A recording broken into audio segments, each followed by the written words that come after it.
You okay? What's going on? Same old, same old. Wow, your shoulders are really tight. Are they stressing you out again? Yeah. Well, you know you always got me, right? I'm always gonna be here. Baby, I'm your ride or die. And as quiet as it's kept, you and I are the real team freak. Of course. Word of my mom's.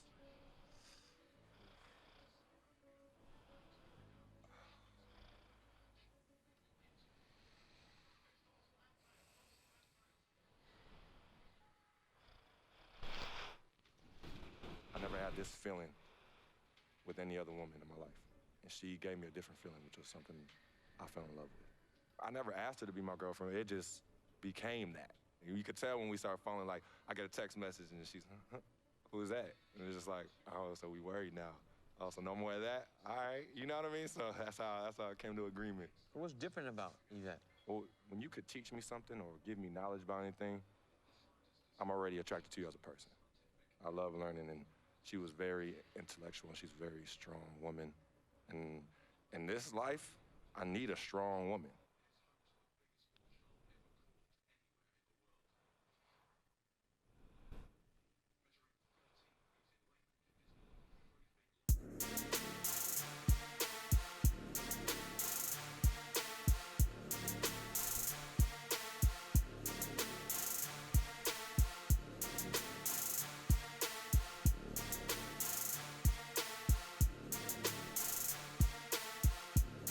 Well, at least it's loading kind of quick.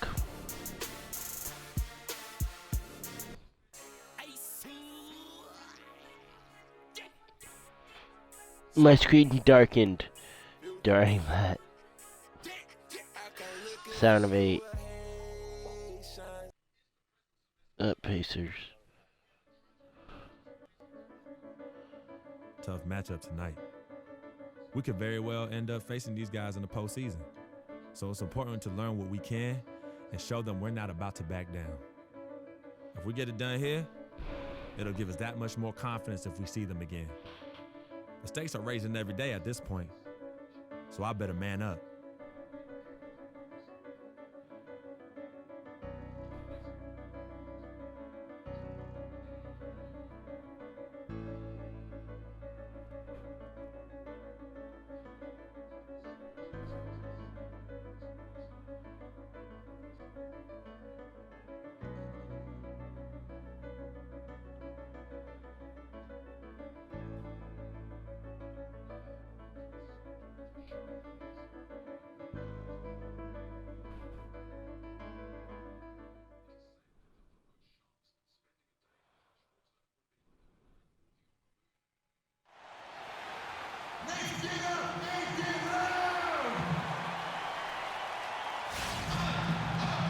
We hope you're wearing the green today on this special presentation of the NBA on St. Patrick's Day.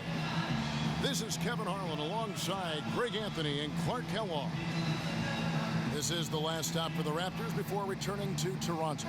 They have had some success, but still a lot to prove, sitting 14 games out of the top slot. Yeah, you know, it's really tough what they're going through right now. The situation they're in, doubt starts to Not made, but now it's come checked back. in for Turner. Solomon Hill comes in for Hill. C.J. Miles, he's checked in for Monte Ellis. Alright, let's win at the field house. Checked in for George Hill. So for Toronto right now, Freak in at point guard. Bismack Biyombo is out there with James Johnson. Then it's Corey Joseph. And it's Ross in at the 3. There's 1:54 left to play in the first quarter. And this is the last time I shoot 100%. And George kicks to Mahimi. And that one's good. Mahimi's got his first 2 points. Now I'm starting to get the timing of this game getting a little better. The post position without much fight from the defense.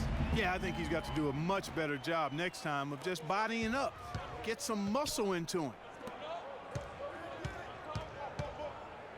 George against Johnson. And that one's good. George has got 6.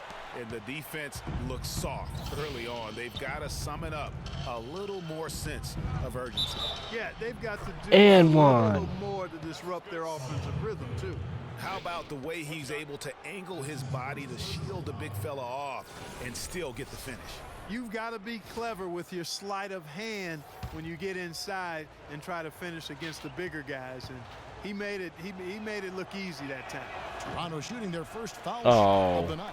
The free throw off from Freak. Just doing the job on the backboard. They sure are. I mean, they've done a terrific job carving out space under the basket and then pursuing the ball. You know, it's one thing to box out, but you've got to pursue the ball if you're going to get rebounds. And Oh, what a strong block. here in the early going. And that's out of bounds. Toronto will retain possession. Watch my teammate Greg get wrecked.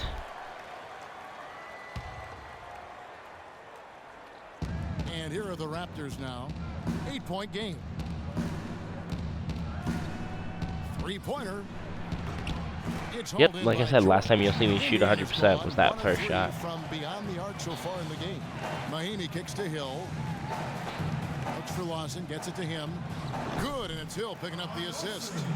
It's taken them no time to build this lead up. Great first quarter offensively. But no time to relax here. They've got to keep the pressure on with the defense. And Oh, I think Jesus. they've got to try to put this one away early. Hill sets the screen for George. He kicks to Hill. Lawson outside. Ross with the steal. Ball. And a wide open look No, for no Freak. good. And again, That was Toronto, terrible. no luck. And here they go. Hill has the open look. And after just 1 quarter of play, a double. And now let's hear from Ty Lawson talking about the balanced attack of this Denver Nugget team. They just set up this Denver Nugget team. Well, that Good was the job, game played game. a couple years ago when Denver was good enough to make the playoffs, and Ty Lawson was at the controls. You know, but not enough. So an entirely new group in now for Indiana. Mahinmi's checked in for Turner.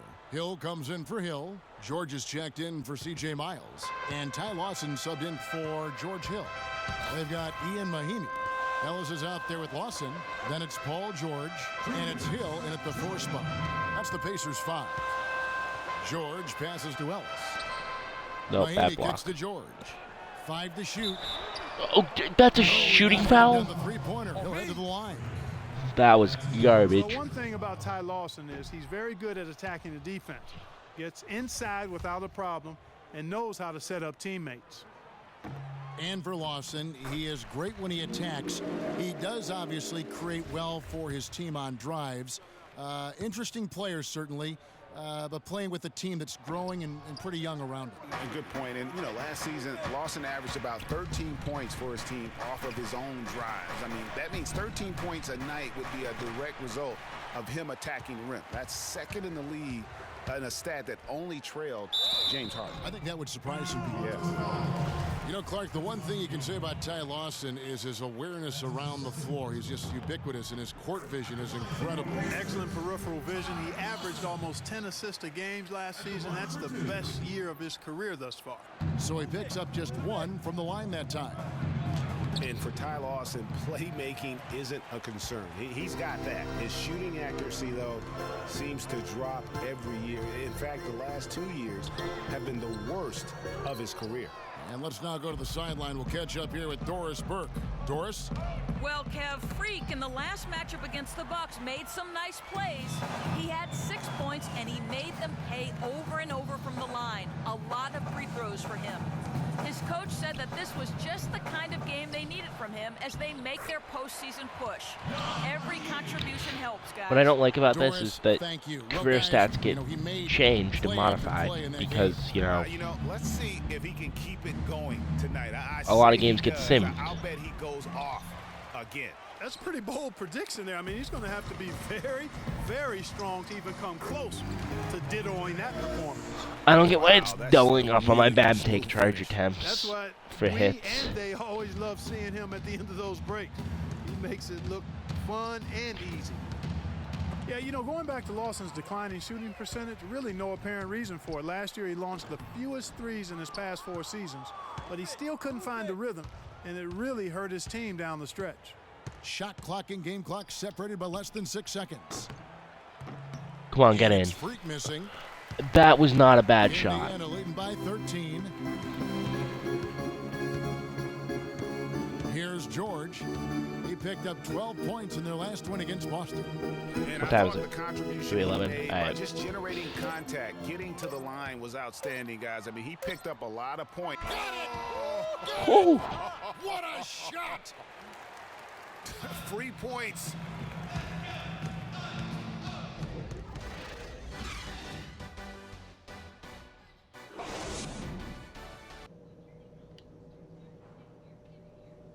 Pew. Sorry, I'm playing with my A button. And now the third quarter about to get going. Well, some really terrific numbers. So an entirely new group in now for Indiana. Mahimi's checked in for Turner. Solomon Hill comes in for Jordan Hill. C.J. Miles, he's checked in for Ellis. And Ty Lawson subbed in for Hill. So for Toronto right now, Freak, he's in at point guard. James Johnson is out there with Terrence Ross. And there's Bismack Biyombo. And it's Joseph in at the 2. And looks like the illegal... I was not moving. That's right, that'll get their attention. And the idea of setting a screen on that play was right, but just poor execution. Yeah, it just can't be a hard screen at all costs. There is a legality to how you set a screen, so you got to be inside of both lines, legal and hard. Jonas Valanciunas, he's checked in for Biyombo. Lawson kicks to Hill. Here's Mahimi. Good, and it's Hill picking up the assist. Mahimi's got his 3rd basket of the night right there. Raptors trail by 14. The feed to Ross. Johnson right side. Here's Freak. And again, Toronto no up. God And there have been damn. some terrible shot choices. If here, I end with a Kev. That's D, I'm gonna be not a good pissed. look at all. I don't care what my percentages are. I just want to fucking get a Not the guy C you or want better. from the line, Kevin. He's an ATM from the free throw line. Is that so And a moment here hard? to take a look at the scoring breakdown for the Pacers. They've knocked down plenty of mid-range jumpers in this one. That's been big for them. Yeah, but don't forget about their points in the paint, because those kind have of- been big. Both shots good from the stripe. Everyone understands the importance of Paul George to the ball club. That's why taking his offensive game to the next level would be so beneficial. Yeah, he has all the physical tools, the instincts, and obviously he has made those strides. But if he wants to become a top 5 guy, he's still got a little bit of work to do in terms of his game. Pacers leading by 14. George double teamed, kicks it to Mahimi. A shot by Lawson, wide open. Off target from outside. Move it. And for the Raptors, they're shooting at a decent 44% clip here. Now here's Freak. Lawson defending. Now the dish to Valanciunas. Screen by Valanciunas. 6 to shoot. Toronto needs to get off a shot. Freak. And poor I had to give a selection shot there, off, not a so if high you're saying bad percentage shot, look I'm for gonna be him. pissed, game. And George, here we go.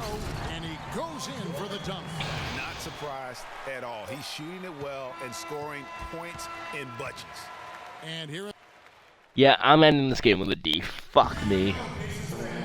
welcome back. Fourth quarter action starting up in what has been a one-sided. Indiana making some changes. Mahimi's checked in for Turner. C.J. Miles comes in for Ellis. And Ty Lawson subbed in for Hill. A new group in now for the Raptors.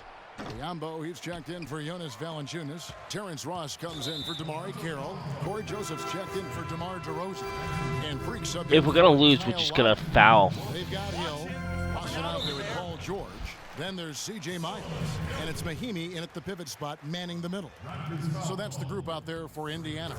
Remember, for a long time, flopping was like the #1 concern in the NBA. I mean, it still happens a lot, but the rules have curbed it quite a bit. We have seen less and less flopping the last few years. Some doubted how the flopping fines would have worked. Overall, there have been less egregious flops for the better in the NBA. Yeah, and there will always be room for embellishment, but I like the fines because it really does minimize